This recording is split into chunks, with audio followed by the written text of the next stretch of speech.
હરે રામ જયંતિભાઈ વહુ આવી જલ્દી જો પીળા કલરનો સાડલો ને લાલ કલરનો બ્લાઉઝ 1 નંબરની અવરચંડી નથી કરતા વાતો હું તો ભગવાનનું નામ લઉં છું. હરે રામ તને એવું નથી લાગતું કે હમણાં ચેતનાબેનની વધારે પડતી ટણી વધી ગઈ હોય? હરે કૃષ્ણ લાયા છે આ લોકો લાણીમાં શું લાયા છે?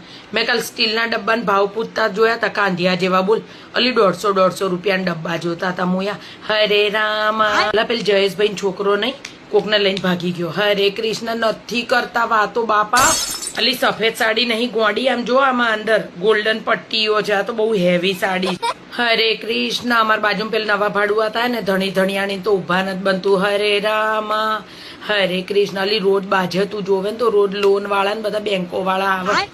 હરે કૃષ્ણ હરે રામ અલી હું તો કઈ લાણી માટે આવતી જ નથી. જો હું તને કહું એ હાલો ગરદણી ચા તો પીવડાવ. છેલ્લે પેલ સુમનભાઈ ત્યાં હતા ને ભજન તો બધા માટે ગાંઠિયા ને એવું લાયા હતા. બહુ મસ્ત. હરે કૃષ્ણ શું રાખ્યું પ્રસાદમાં? સુખડી જેવી સુગંધ આવેલી.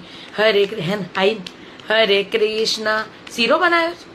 મને તો સુખડી લાગે. જો સાચું કહું ચેતનાબેન હું ભજનમાં હું તમે મને કાયમ ટોક ટોક કરો ને મને 1 રૂપિયાની વાત કરવાનો એવો ટાઈમ ના.